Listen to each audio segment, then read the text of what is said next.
Hey there, everybody.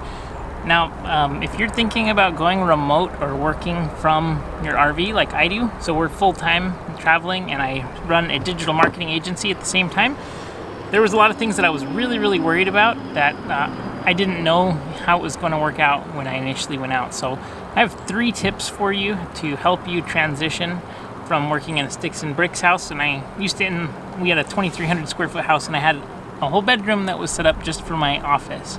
And so going from that to, right under, I think, 400 square feet on our 38-foot fifth wheel, it was a big transition. And so I'm going to tell you some tips that are going to really help you if you're thinking about going full-time in an RV or traveling or downsizing, so that you can spend more time building the things that you want to build. In my case, it's spending time with my family, buying some land and building a house on it, and then working on different projects and things that I really want to work on. So I'll tell you some tips that I found were really helpful. So tip number 1 is that before we went out full-time, we did a few trial runs, and we actually did a week trial run. And so back in November of 2019, I want to say, so it's 2020 right now, we're in August of 2020, we went out and we did trial runs. And before that too, I had done trial runs of traveling. We went to places in Southern California like Solvang and stuff like that. And what I would do is just work during the day and then go out and have fun wherever we were. And that was just on short trips. Having a trial run was really helpful because it alleviated some of the anxiety that I had around being able to work, and especially being able to do things like take client calls and stuff like that. So I work on my laptop all day long. I do digital marketing, and I have clients all across the world. And so I don't focus just on like an area. I focus on a niche, which is the veterinary industry in particular. And so with this and with this focus,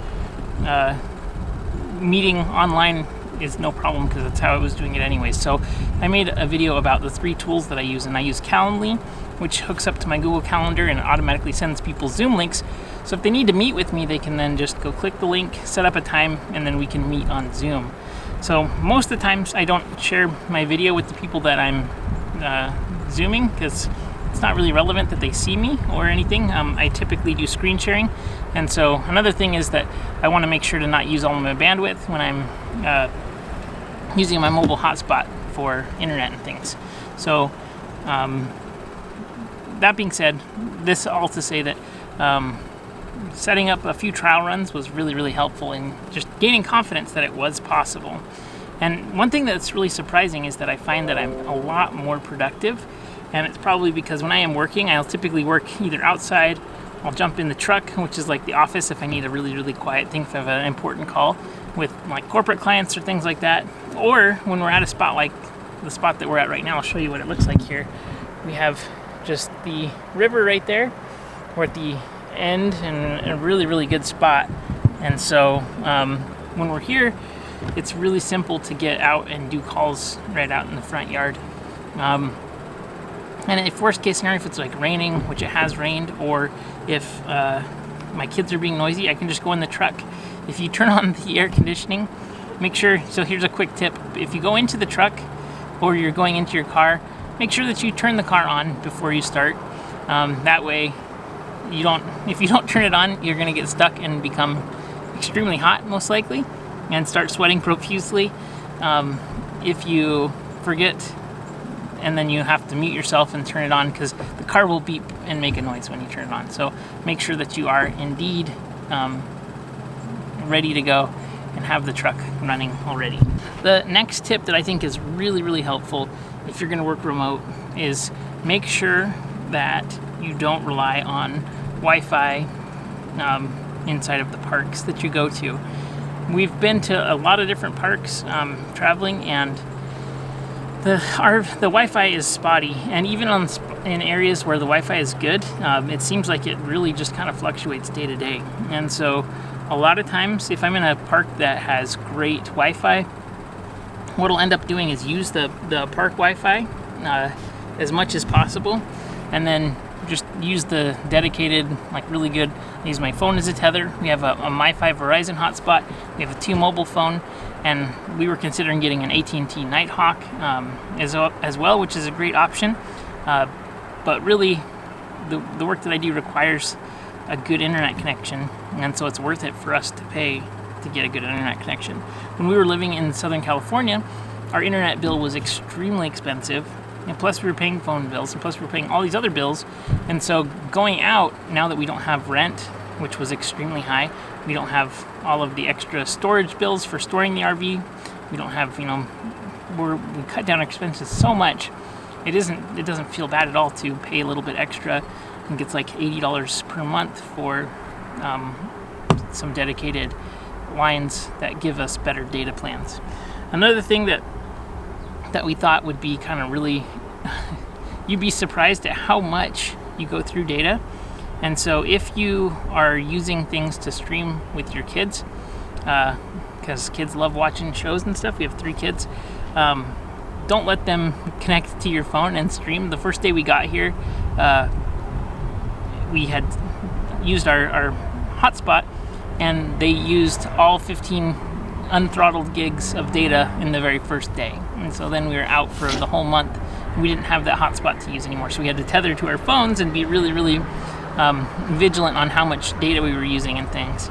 And so especially when you're getting started, just see how much data you actually use, and then make sure that you're using it efficiently, because connectivity is so important. I'm sure there's going to be just amazing tools coming out. I know that Elon Musk is launching Starlink and all kinds of really, really cool things. So at some point there's going to be amazing internet options for us, but right now we're using mobile hotspots and connectivity. But with Zoom, it has pretty low requirements, so Zoom is a great tool. Another thing is, if you're in a bad area that doesn't have the best service, one thing that I do or will do, especially when we're at a spot that was very remote and we were using our Wi-Fi extender, was that I would call in on the phone. I wouldn't do voice over IP. So call in, and then at the same time use your phone as a hotspot so that you're not taking up all the bandwidth. If people can hear you in the meetings, you can start and pause your screen on important things. As long as they can hear you, you can walk through it typically. And so we've been in pretty remote spots that maybe only had one bar and not super fast service. We were still able to run meetings no problem, and hadn't had any problems whatsoever. So that was really, really good. And then the third thing that I think has been extremely helpful in getting out and working, and this thing that has really, really helped me, is that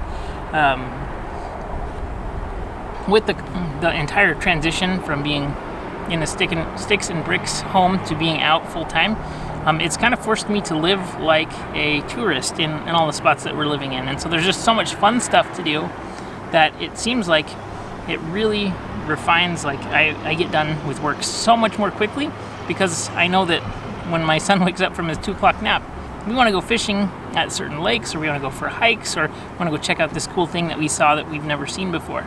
And so the third thing is just really stack your day in a way that's going to be beneficial for your work schedule based on what your family's doing. I'm sure when my kids are a little bit older, probably will structure more things in the morning. Right now they're doing homeschool stuff, and so in the morning times they're working on stuff and I'm working on stuff, so I'll take meetings typically first thing in the morning. With that tool called Calendly that I mentioned, you can set it so that your schedule is only available for meetings at certain times a day, and it's really, really helpful in controlling your schedule. But knowing what time works best for you is really, really helpful. I'll give you a quick bonus tip too. One thing that we found is that we thought we were going to probably want to be traveling about once a week initially. And right now is a weird time because it's a pandemic, so there's that's really, really weird with all the COVID stuff going on. But we've been able to social distance even despite all that stuff. But